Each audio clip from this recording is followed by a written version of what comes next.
Hey there, so today we have another review. This is actually a very exciting one for me. This is actually a pretty important beer. If you guys have never heard of this beer, then here's the story. Otherwise, you can skip ahead to the review. So this is Melvin 2x4. This got a GABF gold medal in 2012.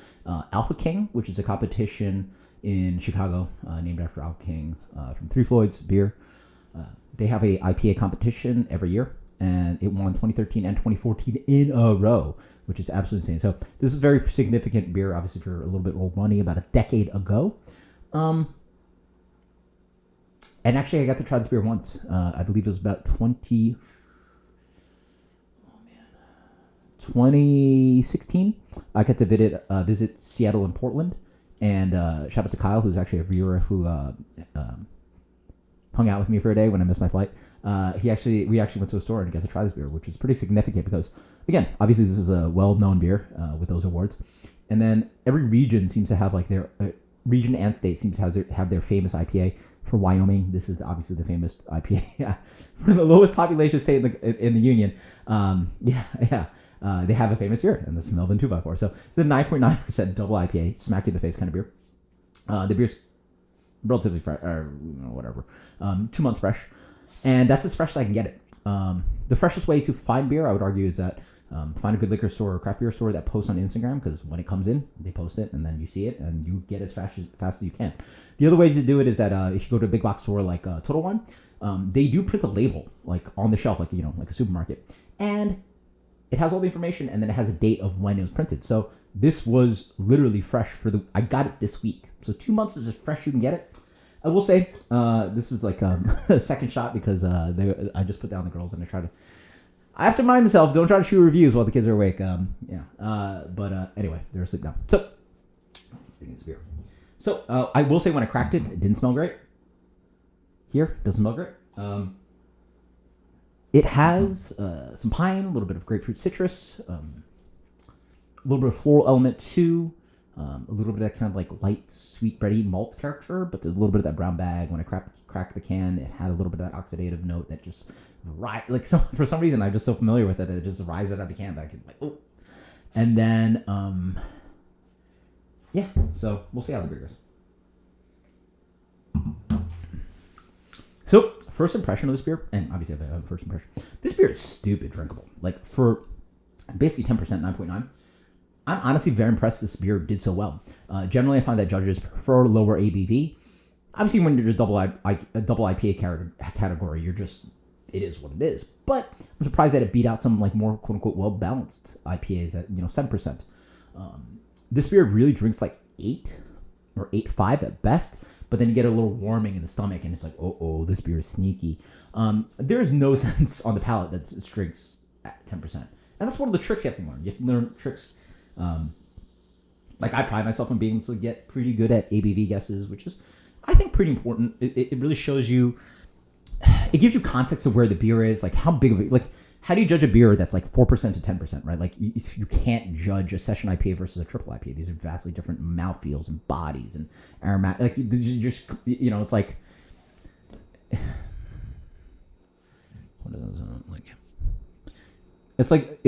It's like judging a pig in a blanket versus like a double cheeseburger, right? Like, these are vastly different things. Like, they're just like, well, obviously those are two different products, but you know what I mean? Like a White Castle burger versus like a half-pound huge burger, right? These are vastly different products. And so you have to judge things based on context. For double IPA, this is huge at basically triple IPA ABV, 9.9, but it drinks so well. I will say it is, despite that, not very impressive in the sense that it doesn't really smell fresh or taste fresh.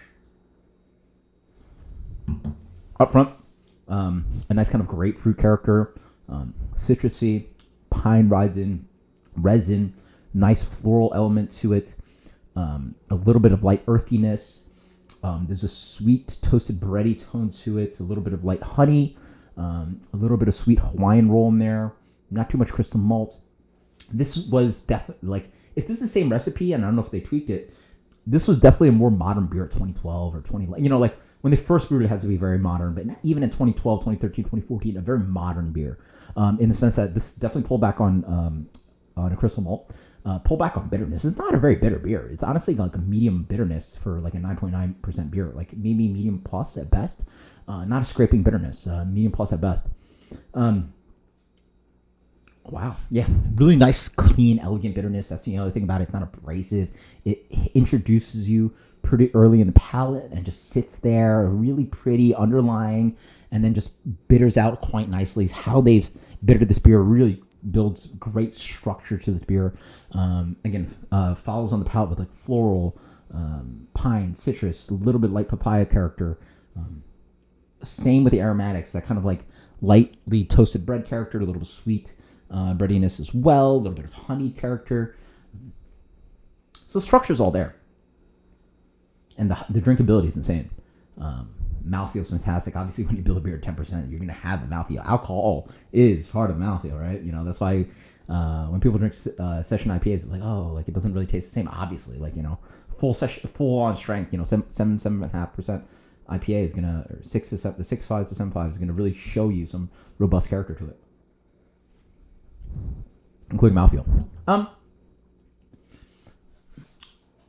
The analogies here are like heady topper, high lie. Man, there's some good beers that this really tastes a little bit like a lot like Bell's Hop Slam. There's some other beers out there that's just like, you know, like this is an older recipe, and like it really take me back to think of like older recipes. It tastes a little bit like Zombie Dust as well. Yeah, man, this is a good beer. I will say though, it just doesn't pop. Like the analogy I can give you is that it sort of reminds you of like, you know, if you ever open a 2-liter soda, seltzer, whatever you call it, like, you know, a Diet, a Coke, a Sprite, seltzer water, whatever you want to call it. If you like just pour half the bottle, you know, obviously when you have it, it's like sparkling, it's fresh. That carbonation is gonna burn your palate. You can't even chug it, right? And then like 2 days later, when it's like half or a third, you try to crack it, it goes, tss, and then it's no longer tss, it's tss, and you pour it in your cup, and you're just like, oh, this is got like 3/4, half, a third. You know, like it's incrementally a lot less carbonation to it, and so much of like drinking a soda is just like literally just a carbonation, right? Like that's why we drink soda, carbonation. Beer is part of that too, but like for IPA, it's the aromatics and flavor. And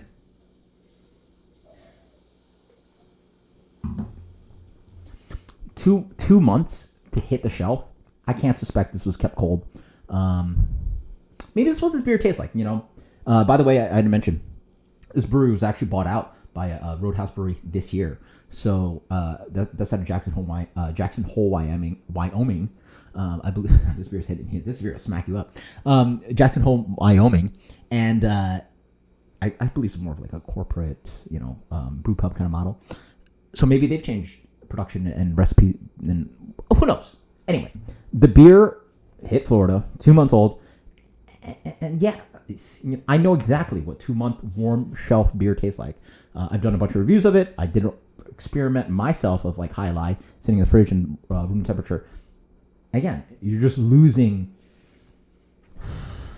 20, 30, 40%, you know, of the beer. Like it just, like you're just losing it. Like it's not there. Like it doesn't pop. It doesn't sing. It doesn't like, ugh. You know, another analogy would be just like fried food. Fried chicken, McDonald's nuggets, or McDonald's fries, or whatever, you know, whatever you want to call it.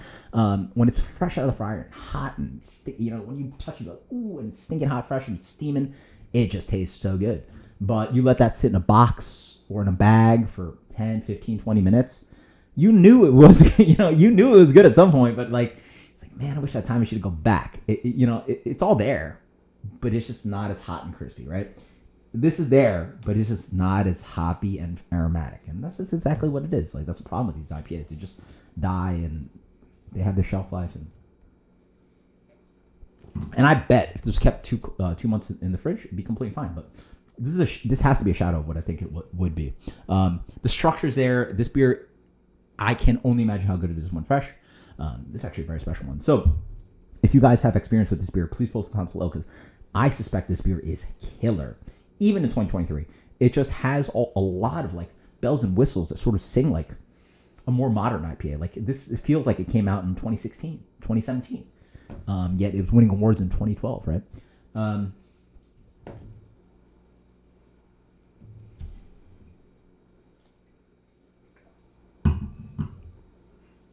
This beer is going to get a very solid 92. But man, if you give this to me fresh, I bet it's a world-class beer. It goes probably at least 4, 5, 6 points. Jeez, if it goes 6 points, 92, 98, wow. 92 is a very strong score. This is a very good beer. This is a very, very good beer. It's not very impressive, very much, but the structure to make a beer at 10% and just drink so good, and all the elements are there. Like, it has hop complexity, even though it's not as fresh as I'd like it. Malts is there, and it just does so much, so well. 92. This is a highly recommended one if you get it fresh. Until next time, guys. Cheers later.